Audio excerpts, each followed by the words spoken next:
ہمارا ماحول ہے. میں چوتھی جماعت میں پڑھتا تھا. ہمارے استاد سے ماسٹر شفیع صاحب رحمۃ اللہ علیہ بڑے محنتی تھے، لیکن وہی ماحول تھا، سوٹے سوٹے ڈنڈے ڈنڈے. دسمبر کا مہینہ، سردی، ایک اس کا حساب کا سوال لکھایا سلیٹ کے اوپر. ہم 15 لڑکے یوں لائن میں بیٹھے. اچھا میں نے دیکھا، مجھے نہیں آتا تھا. میں کہا چلو معافی تلافی ہو جیسے. جب وہ پہلا اس کو نہیں آیا تو پتہ نہیں کو 8-10 ڈنڈے پہ. میں کہہ لے وے مارے گا یا اللہ. پھر دوسرا اس کو بھی ڈنڈے، پھر تیسرا اس کو بھی ڈنڈے. کسی نے نہیں آیا. اب میں سوال چھوڑنا تو حل کرنا تو چھوڑ دے. میں کہ یا اللہ جان کے میں بچائیں، کوئی راہ دکھا.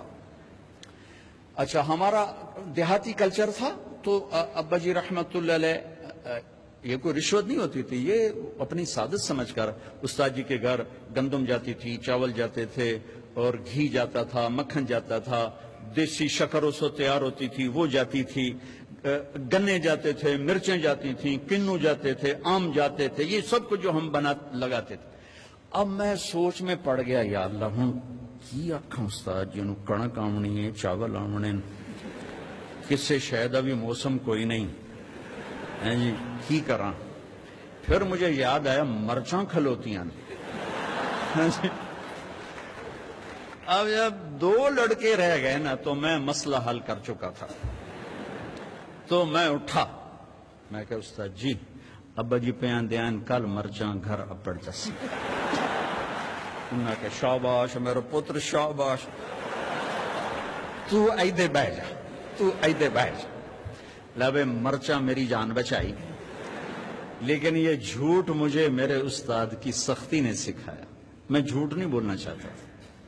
یہ ماں باپ اپنی اولاد کو جھوٹ سکھا رہے ہیں بے جا سختی. ٹیچر پروفیسر بچوں کو جھوٹ سکھا رہے ہیں بے جا سختی سے. اور آپ سے کہتا ہوں کہ ادب انسانیت کا زیور ہے. ادب انسانیت کا زیور ہے. جو ایک حرف بھی پڑھا دے اس کے آگے کبھی سر نہ اٹھانا. اللہ تمہیں علم بھی دے گا، رزق بھی دے گا، عزت بھی دے گا. ماں باپ ہیں، استاد ہیں، سب کو عزت دو. اللہ تمہیں عزت کی چوٹیاں دے. تو میرے نبی کی پاکیزہ زندگی جس میں خامند اور بیوی کا ایک بہت خوبصورت رشتہ ہے، پھر اس میں ماں باپ کا بہت خوبصورت رشتہ ہے. میرے نبی نے فرمایا اگر میری ماں زندہ ہوتی تو میں ایسی نوکری کرتا کہ عشاء کی نماز کے مصلی پر ہوتا، ادھر سے میری ماں کہتی محمد تو میں کہتا جی اماں جی، نماز توڑ دیتا. میں کہتا جی اماں جی.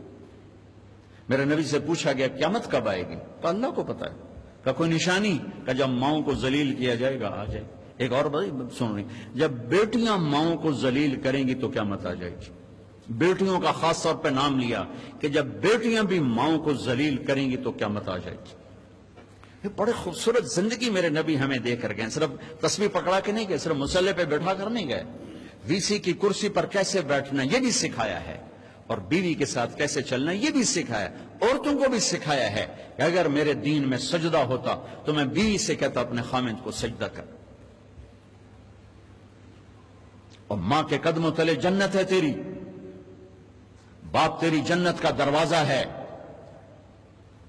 ابو ہریرہ جا رہے تھے، ایک نوجوان آگے جا رہا تھا، ایک بڑے میاں پیچھے جا رہے تھے. گو بھائی کہ جی ما ھذا منک، یہ کون ہے؟ کہ جی میرا ابا. کا پیچھے چل، اس کو آگے چلا، اس کو آگے چلا، خود پیچھے چل. کبھی اس کے آگے نہ چلنا، کبھی اس سے پہلے نہ بیٹھنا، کبھی اس سے پہلے نہ بیٹھنا. امام زین العابدین پاکیزہ ہستی، اماں کے ساتھ کھانا نہیں کھاتے تھے. اور عرب میں وکر الگ الگ پلیٹیں ہیں نا، یہ تو ہمارا دستور ہے. عرب کا دستور ہے کٹھے کھانا. تو ایک شخص نے کہا حضرت آپ ماں کے ساتھ کھانے کو نہیں کھاتے؟ آپ تو اتنے ماں کے فرما بردار ہیں.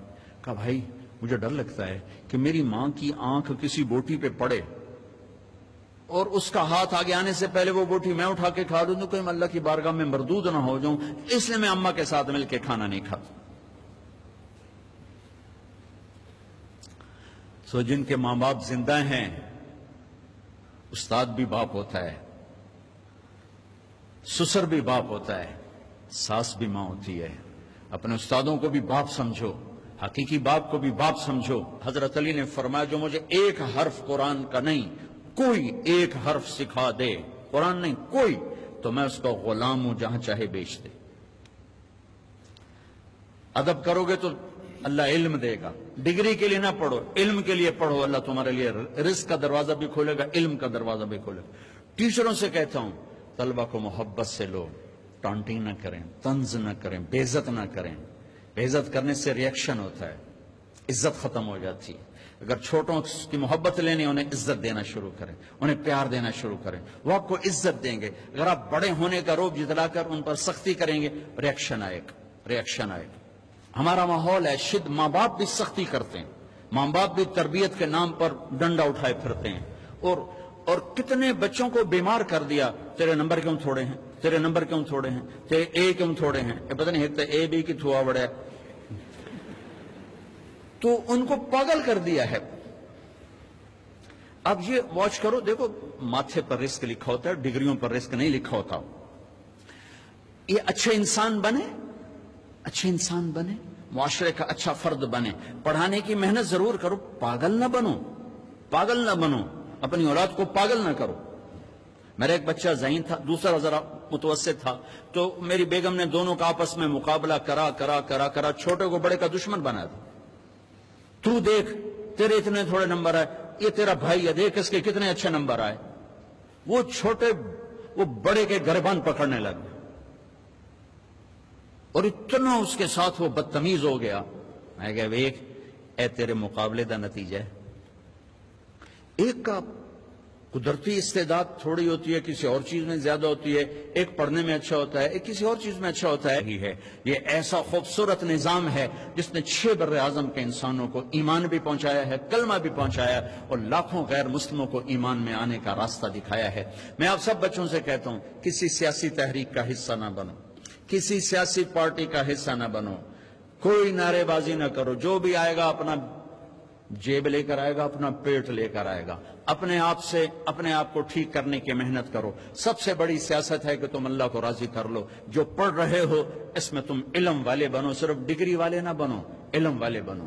اور آپ کے ہاسٹل کی فضا ہے، آپ نوجوان ہو، آپس میں لڑائی جھگڑے بھی ہو جاتے ہیں، ایک دوسرے کو معاف کرنا، جس کسی سے لڑے ہوئے ہو صلح کر لینا، ماں باپ سے لڑے ہوئے ہو ان کے پاؤں پکڑ لینا، بیوی سے کوئی سینگ پھنسے ہوئے معافی مانگ لینا، بیوی کے خامن سے کوئی اڑبن ہے تو معافی مانگ لینا کہ میرے اللہ کو معاف کرنا انتہائی پسند ہے۔ اور خاص طور پر میاں بیوی اگر لڑ کے آپس میں صلح کریں تو اللہ ان کے پچھلے سارے گناہ معاف کر دیتے۔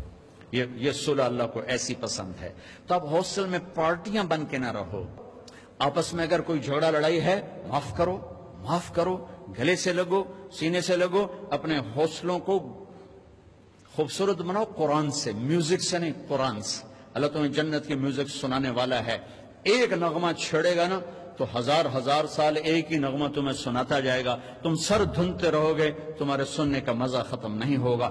پھر جب اللہ خود اپنے چہرے سے نقاب ہٹا کر اپنا دیدار کرا کے اپنا قرآن سنائے گا تو سر سے لے کر پاؤں تک تمہارے اندر میں وہ نشہ اور روحانیت اور وہ سرور سرایت کرے گا کہ جب اللہ سنائے گا تو صرف کان نہیں سنے گے، پورا باڈی کان بن جائے گی، ہر سیل کان بن جائے گا، اور اللہ کی آواز تمہاری روح میں سرایت کرے گی، اور اللہ اعلان کرے گا وہ کہاں ہیں جو دنیا میں گانے نہیں سنتے تھے، اعلان ہوگا۔ اب تمہاری مرضی ہے کہ تم یہ ڈھول ڈھمکے سن لو یا میرے رب کی جنت کے گیت سن لو، میرے رب کی جنت کا نغمہ اور موسیقی سن لو۔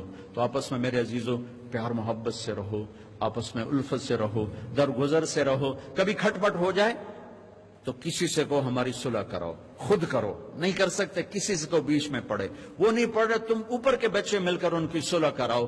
نفرت سے نہ رہو، محبتوں سے رہو، اور قومیت کی بنیاد پہ نہ چلو، امت کی بنیاد پہ چلو، امت کی بنیاد پہ چلو۔ والدین سے کہتا ہوں اپنے بچوں کے رشتے میں قوم کو نہ دیکھو، دینداری کو دیکھو، نیکی کو دیکھو۔ یہ ہم اپنی قوم سے باہر نہیں کرتے، اس نے ہماری بچیوں کی زندگیاں برباد کر دی، ہمارے بچوں کی زندگیاں برباد کر دی، اور بے جوڑ رشتوں نے تباہی کے دروازے کھول دیے کہ اپنی قوم میں کرنا چاہے وہ کیسا ہی کیوں نہ ہو۔ اس بت سے بھی ماں باپ سے کہتا ہوں باہر نکلو، اولاد سے کہتا ہوں ماں باپ کی مرضی کے ساتھ قدم اٹھاؤ۔ تم بھی اس حد تک کراس نہ کرو باؤنڈری کے کورٹ میں جا کے تم شادیاں شروع کر دو. اور ماں باپ سے کہتا ہوں اتنا مجبور نہ کرو کہ ان کی زندگیاں اجیرن ہو جائیں، ویران ہو جائیں. کہ جس نے زندگی گزارنی ہے، ایجاب و قبول لڑکے لڑکی کا حق ہے، ماں باپ کا حق نہیں ہے. اور یہ حق بڑا غلط استعمال ہو رہا ہے. بس اسی ایتھے کرنا ہے، کرنا تو کر، نہیں تو نہ کر، آپ جا کر ایسے نہیں کر دے. اور کوئی بیٹی تو کہہ نہیں سکتی کہ میں یہاں شادی نہیں کرنا چاہتا. میرا تو راوی میرا کنارہ ہے. ہمارے بچپن میں ذبح کر کے دریا میں ڈال دیتے تھے. کتنی ہزاروں بچیاں راوی کی لہروں کا شکار ہوتی. اپنی قوم میں کرنا، غیر نہیں کرنا، ایتھے کرنا ہے. جتھے میں نہیں کر سکتی، چلو ورلڈ کپ دو. ساری زندگی خود زنا کریں تو کوئی غیرت کا جنازہ نہیں نکلا. بیٹی صرف اتنا کہہ دے میں یہاں نہیں کرنا چاہتا، ذبح کر دو.